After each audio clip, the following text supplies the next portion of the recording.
खरी शिवसेना आपलीच आहे, अजूनही शिंदे गट असे अनेक जण म्हणतात. तो शब्द आपण पुसून टाकला पाहिजे. नीलम गोर्हे.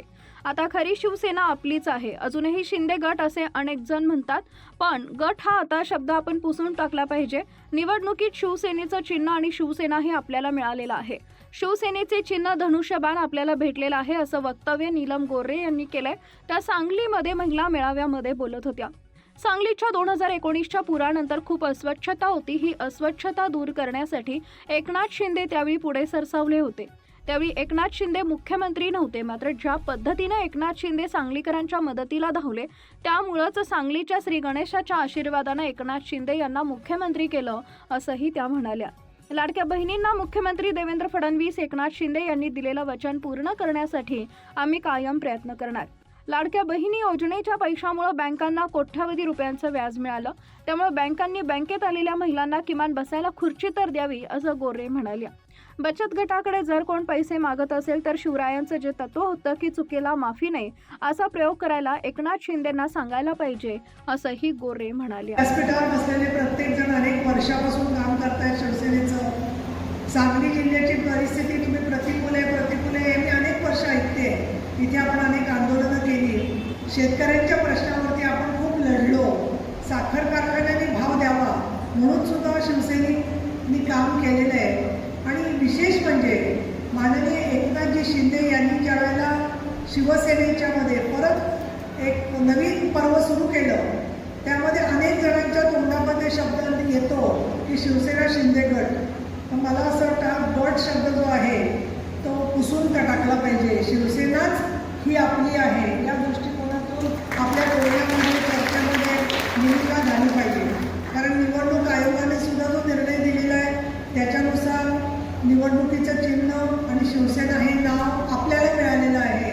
आणि जेव्हा तुम्ही कार्यक्रमाला येता त्यावेळेला पुरुष वर्ग तर येतोच कार्यक्रमाला, पण स्त्रिया जेव्हा कार्यक्रमाला येतात त्यावेळेला ते एकटे आलेले नसतात. तर त्यांचं सगळं लहान मुलांना कधी एखाद्या नदीमधली कधीतरी होडी बघायची सवय होती, परंतु पुरांच्या प्रश्नावरती माननीय एकनाथ शिंदे ज्याला नगरविकास मंत्री झाले त्यावेळेला सुद्धा मला आठवतं की सांगलीत पूर आला होता आणि प्रचंड अस्वच्छता पडली होती. त्याला एकनाथजी शिंदे मुख्यमंत्री नव्हते, एकनाथजी शिंदे नगरविकास मंत्री होते. पण मी जेव्हा ठिकठिकाणी आपण पाहणी करायला गेलो आहोत तर त्यावेळेला लोक सगळे साफसफाई करत होते, सेवक कामगार. आणि त्यांना विचारलं की तुम्ही कुठून आलाय, तर त्यांनी सांगितलं की आम्ही ठाणे महानगरपालिकेचे कर्मचारी आहोत, पण सांगलीकरांसाठी धावून आलेले.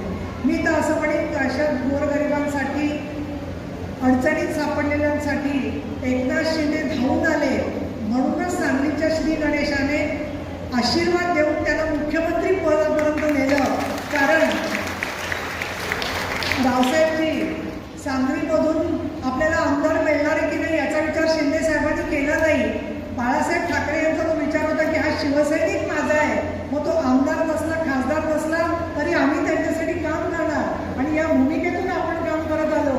त्याच्यामुळे तुम्ही आता काही काळजी करायचं कारण नाही आहे. मला असं वाटतं की काही गोष्टीमध्ये आपण पुढे मारतो, चालतो, धावतो, खूप चालतो, पण तरीसुद्धा कर्ज केलं पाहिजे आणि ज्येष्ठ नागरिकांना मदतीसाठी गेलं पाहिजे. त्यामुळे लाडक्या बहिणी ज्या आहेत त्यांना आता थोडंसं मला असं वाटतं गावामध्ये मान मिळायला लागला आहे. आपण जरा ताठपणाने बोलायला लागलो, आवाज जरा मोठा व्हायला लागला. काही महिलांनी मला सांगितलं की आता मला तहसीलदार ओळखतात, बँकेमध्ये गेले तर लाडक्या बहिणींसाठी रांग असते वेगळी, कारण त्यांचे पैसे देण्यातून कोट्यावधी रुपये मिळाले बँकांना तुमच्यासाठी. तर त्या बँकांना पण सांगायची वेळ आलेली आहे की तुमच्या उद्योगधंद्यांसाठी आमचे जे पैसे तुमच्याकडे 8 दिवस 10 दिवस राहतात ते बघा, सगळे एवढे कोटी रुपये, 45,000 कोटी रुपये या बँकांना मिळाले. त्याच्यामधून त्यांना कोट्यवधी रुपयाचं व्याज मिळालेलं आहे. तर बँकांची ही जबाबदारी आहे की त्यांनी गोरगरीब शेतकऱ्यांशी, आमच्या लाडक्या बहिणींशी, गोरगरीब माता भगिनींशी चांगलं वागलं पाहिजे. तुम्हाला गेल्यावरती बसायला खुर्ची दिली पाहिजे. ती कायमची खुर्ची कोण मागत नाही आहे, परंतु तुम्ही तुमचं पासबुक बघायला गेलं असाल, कर्ज मागायला गेलं असाल तर त्या बँका ज्या महिलांशी नीट वागत नाही, त्या शेतकऱ्यांशी नीट वागत नाही आहे, त्या बँकांचा सुद्धा मी आढावा घेणार आहे.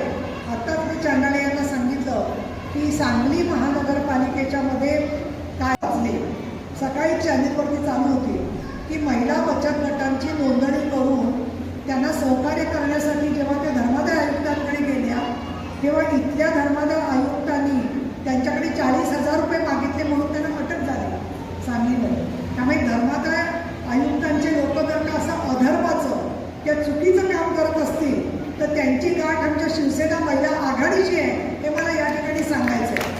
कारण गोरगरीब महिला मंडळ रजिस्टर करायला जातात, काहीतरी आपल्याला निधी मिळतोय का ते बघतात, त्यांचा निधी त्यांना बँकेत ठेवायचा असतो, तर त्याच्यासाठी त्यांना मार्गदर्शन करण्याच्या ऐवजी धर्मादाय आयुक्त बचत गटांकडे जर का पैसे मागत असतील तर छत्रपती शिवाजी महाराज जसं सांगायचे की या चुकीला माफी नाही, तसं त्या चुकीला माफी करायची नाही. बचत गटांचा जो पैसा तो जनतेचा आहे आणि त्याच्यामध्ये जर का कोणी पैसे खात असेल मागत असेल तर तुम्ही सुद्धा लक्ष ठेवून राहा आणि त्याच्यावरती आपण माननीय शिंदे साहेबांना सांगून योग्य ती कारवाई करायला सांगू. आधी एक योजना सरकारने केलेली आहे की त्याच्यामध्ये